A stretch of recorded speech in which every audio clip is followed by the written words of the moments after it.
Matthew Poitras is coming back. The Bruins place another player on waivers, and I think we have finally found our fourth line. So buckle up, Bruins fans. I'm here to give you the latest info on your beloved Boston Bruins. If you've been liking my Bruins content, please leave me a like and subscribe. If you've already done so, thank you, and let's get into it.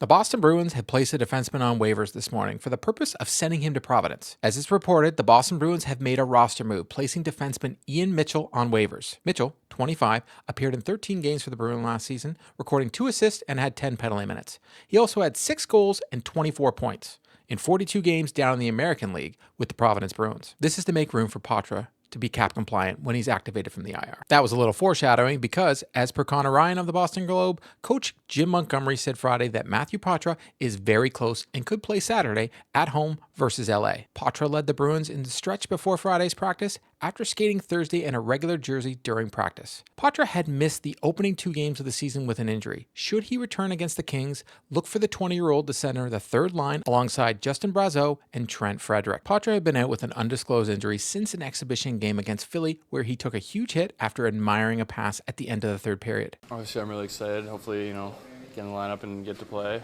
It's been a long time since, I've played a game that's, meaningful. I mean, the preseason games are obviously they mean something. You want to try and get ready for the season, but now it really means something. So I just want to get out there and play.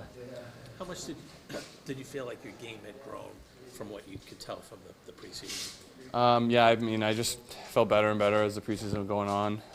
Obviously, being, I guess, a little bit older and having that, I guess those first 30 games under my belt, just confidence grows and grows, and feel more comfortable holding on to pucks and trying to make plays. So, Did you feel stronger because you had to concentrate on off ice stuff for a long time? Yeah, I do. I mean, I feel stronger, faster. Obviously, I'll never be one of the strongest guys out there just because I'm not the biggest guy. But I feel comfortable going into the corner with just about anybody, and yeah. How frustrating was it after all that rehab, the shoulder surgery, and then to have another injury preseason? Yeah, it's frustrating. You kind of come into camp, you don't really think about that kind of stuff. You just want to stay healthy and make the team. And getting hurt like that, and just need to not put myself in positions to get hurt, and just try and stay healthy. What was it? Did they say? We didn't ask, so I'm sure you can say. It was undisclosed. Veteran move. When you look at sort of this lineup right now and how many bigger guys they have, what can that do for someone like yourself? You said you're not the strongest guy, but you have Frederick, you have Brazeau, you have all these guys. What can that do for you? Yeah, we got a lot of big boys on this team, so especially if I'm playing with Freddie and Braz, those guys can get in the corners, and they're big guys who hold on to pucks. So for me, it's just finding open ice, and I'm not gonna shy away from the corners either. So I think it's nice to have some big boys out there.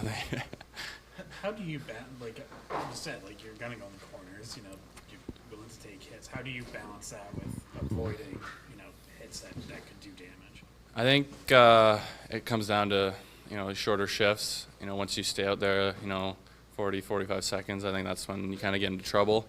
And when you're tired, you're not thinking as much and putting yourself in vulnerable positions. So for me, it's just short shifts and keep my head up and always kind of pre-scan the ice to make sure someone's coming down on me and trying to make a big hit. Speaking of big guys, what's it like going against this D-core every day? Yeah, it's good to go against these types of guys in practice because they're so big and strong, and when you get to, I don't think there's anybody in the league who's as big a D-core as we have. So when we get to a game, it's it's gonna be different. It's just not easier, but yeah, it's good to go against big guys in the corner and learn how to win those battles. Hopefully he can get back in the lineup soon because he could add some speed and skill to the Bruins line they need right now. I wouldn't even mind seeing him on the second line wing with Charlie Coyle and Brad Marchand. Tyler Johnson, who isn't still signed, is skating with the club in Boston, and the rumor has it the Bruins are waiting for some cap space and will sign him like they did with Danton Heinen last season. Johnson played well during the preseason, and it's obvious at this point he will be signed at some point, and where he slots in is anyone's guess.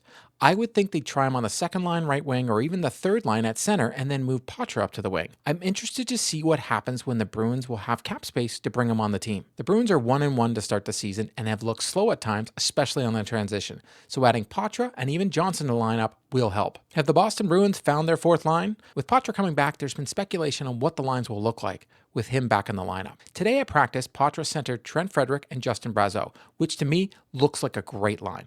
Some speed with toughness and a net front presence from Brazeau. Brazeau has played very well for Boston since he stepped into the lineup during the playoffs and made sure he will stick. He's been hard on the forecheck and played a very heavy game. He drives to the net and has surprising speed for his size.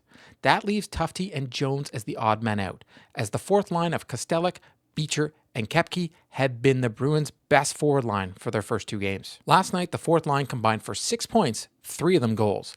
They were 50% of the Bruins' total offense last night and had the least amount of ice time. If this line can be a shutdown line and provide offense when needed, the Bruins could have something here, and that also tells me that Jones and Tufte are going to find it very hard to get back in this lineup. The Boston Bruins play the Los Angeles Kings tomorrow at 1 p.m. Eastern start, and hopefully they have the same start they did against the Montreal Canadiens. That's a wrap on today's video. To stay up to date on all the news surrounding the Boston Bruins, please subscribe and drop me a like. If news breaks surrounding the Boston Bruins, be sure to check out the channel. If you've already subscribed to the channel, thank you, and I'll see you next time.